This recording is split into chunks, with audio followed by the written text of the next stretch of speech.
They say a single aroma could break devotion. A monk once smelled this dish and wished to return to the mortal world. Foreigners, too, almost lost their sanity.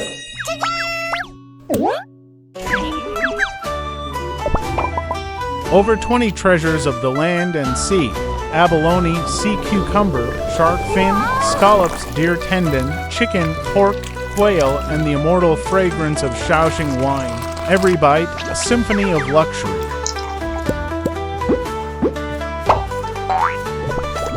Born in the Qing dynasty, in the heart of Fuzhou, this dish was not just food.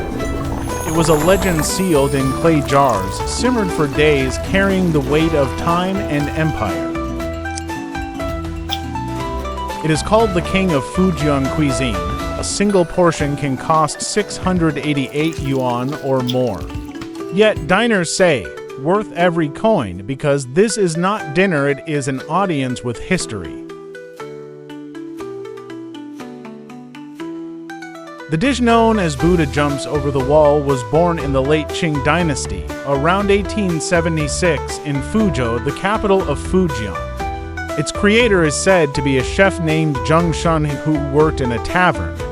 He gathered the rarest treasures of the mountains and the sea: abalone, sea cucumber, shark fin, scallops, deer tendon, chicken, pork, quail, and sealed them inside a clay jar with Shaoxing wine, simmering for days. When the jar was opened, the fragrance spread across the neighborhood. A poet, overwhelmed, wrote, "The jar opens and the scent drifts through the streets."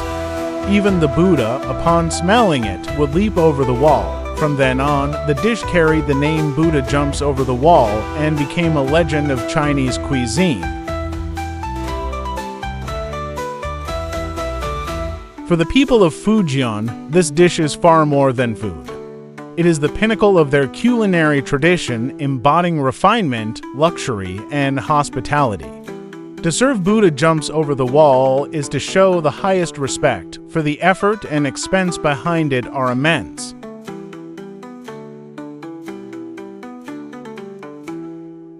Within Chinese culture, it is hailed as the king of Fujian cuisine, a symbol of wealth, power, and the eternal pursuit of perfection in cooking. It does not appear at ordinary feasts, it only emerges in grand state banquets, in moments that demand prestige and reverence. To international diners, Buddha jumps over the wall is a living legend. Those who have tasted it remember it forever. Those who have not will always feel an absence in their journey through Chinese cuisine. It is not just food, it is an event, a moment when taste becomes myth.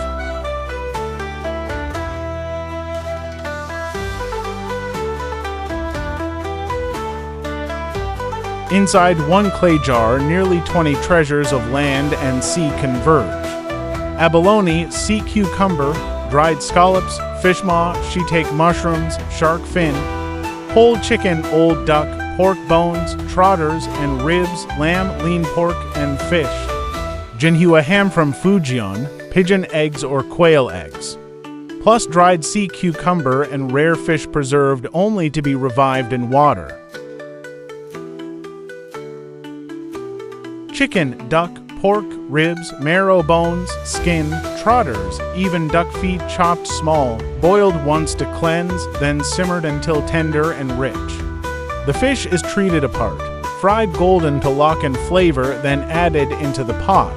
The meats are simmered until they fall apart, then crushed directly into the broth. What remains is a thick, cloudy essence heavy with marrow and fat. The liquid is strained once, not for clarity, but to keep only the concentrated stock. Bones and scraps are thrown away, the essence stays. Together, they form the orchestra of flavors that made Buddha jumps over the wall immortal. Ancient recipes list as many as 70 separate steps just to prepare these ingredients before the actual cooking even begins.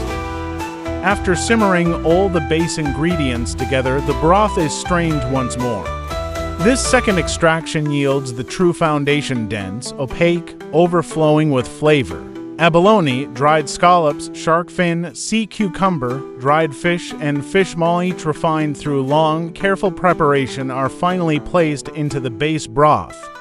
From this moment, the true simmer begins, 5 hours of patient fire, unlocking depths of flavor that no single ingredient could hold alone. This dish holds a history of more than 200 years, tracing back to the Qing dynasty under the reign of Emperor Daoguang. It is known to the world as Buddha jumps over the wall, but in Fujian it also carries other names: Mentanqing, full jar of fragrance, Fshu Quan, fortune and longevity in full, and Juingyuan Kai, the scholar's dish. Today, it is revered as a national banquet dish, elevated beyond cuisine into cultural heritage. Recognized as a national intangible cultural asset of China, it embodies both history and prestige.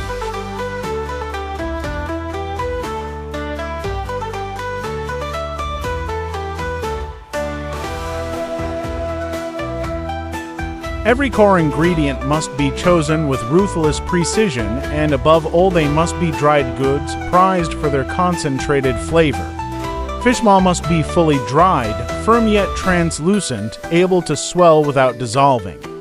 Abalone must be sun-dried over years, its flesh golden and tough, waiting to be revived in broth. Matsutake mushrooms must be whole, thick-capped, carrying the deep forest fragrance. Sea cucumber must be dried to stone hardness, taking days to soak and soften before cooking. Eggs must be pigeon eggs, small, delicate, symbols of refinement. Scallops must be premium dried scallops, golden in color, breaking apart into threads when steamed. Shark fin must be lightly fried to remove impurities, then shocked in ice water before use.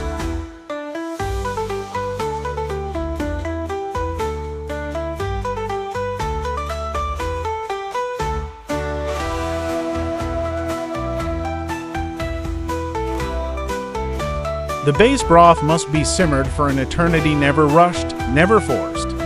Only when the bones soften to the point that they can be crushed between your fingers does it reach the true standard.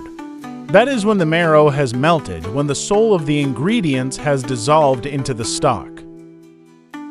In the old days, to taste Buddha jumps over the wall in its true form, authentic, complete, and worthy of its legend, was almost impossible.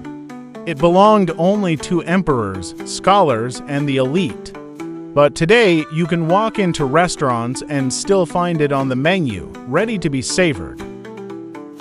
And hey, if Buddha himself was willing to jump a wall for it, then surely. You can jump the tiny button down there. You know, the one that says like and subscribe. Jump once, no karma lost, only more food stories gained.